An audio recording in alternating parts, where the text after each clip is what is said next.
Bonjour, pour la 10e capsule, nous allons parler du conditionnement. Je suis Myriam Fortier, copropriétaire des Jardins de l'Arpenteuse. Bonjour, je m'appelle James, copropriétaire des Jardins de l'Arpenteuse dans les cantons de l'Est, tout près du lac Nassaoui.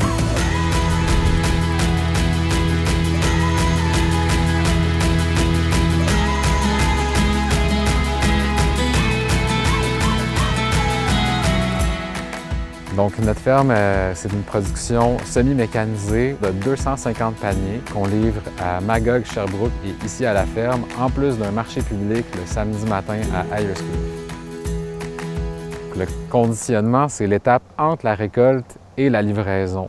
C'est là où on prend les légumes, puis on les lave, ou on les emballe, on les met dans la chambre froide, on les trie, puis on les prépare pour aller les porter dans les paniers.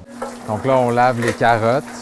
Ça, c'est une laveuse à baril rotatif. Ça brasse les carottes, puis avec de l'eau, l'effet de se brasser avec l'eau, ça enlève la terre. Puis ensuite de ça, on les sort une fois propres. Des fois, on les déverse sur la table ici si on veut les trier tout de suite après le lavage. Mais dans ce cas-là,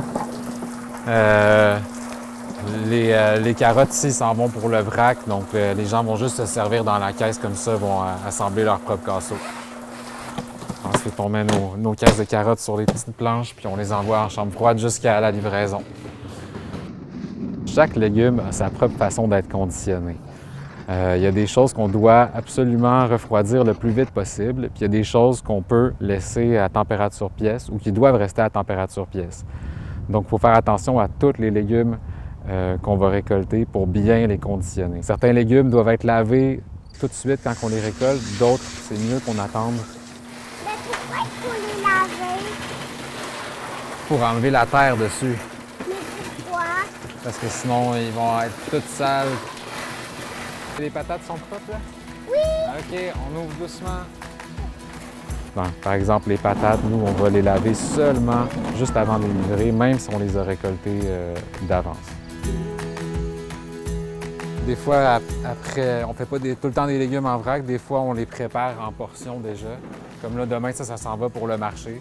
Fait qu'on va faire des portions de patates, de pommes de terre. Puis là, je fais juste assembler les casseaux ici en triant les pommes de terre. Ici, au Jardin de l'Arpenteuse, on essaye de minimiser le plus possible les emballages de plastique. Donc, on essaye beaucoup d'amener nos items en vrac au point de livraison. Donc, quand on fait le tri des légumes au bâtiment de conditionnement, on déclasse des items. Donc, certains légumes ne sont pas assez beaux ou ont des petites taches dessus qu'on ne peut pas envoyer nécessairement au point de livraison. Donc, on va les déclasser. J'essaie de garder les grandeurs uniformes, de mettre les grosses patates avec les grosses patates, puis les petites patates avec les petites patates. Puis ces légumes-là déclassés, c'est les employés qui vont en prendre, c'est nous qui vont en prendre. Puis à la fin, s'il en reste, on les envoie à la banque alimentaire de Memphremagog. Puis si jamais on voit des choses, des fois il y a des petites affaires qu'on ne veut pas qu'il y ait dans les patates, comme ça peut-être on va la mettre de côté, puis que ce soit moi ou quelqu'un de l'équipe ici va prendre. Donc, l'avantage des paniers bio pour les producteurs, c'est qu'on sait déjà d'avance combien de légumes on va devoir fournir par semaine à nos clients. Donc, on a moins de risques de surproduire des légumes puis d'avoir des grosses pertes au champ. Donc, il ne faut pas oublier que le conditionnement, c'est une étape très importante de la production maraîchère.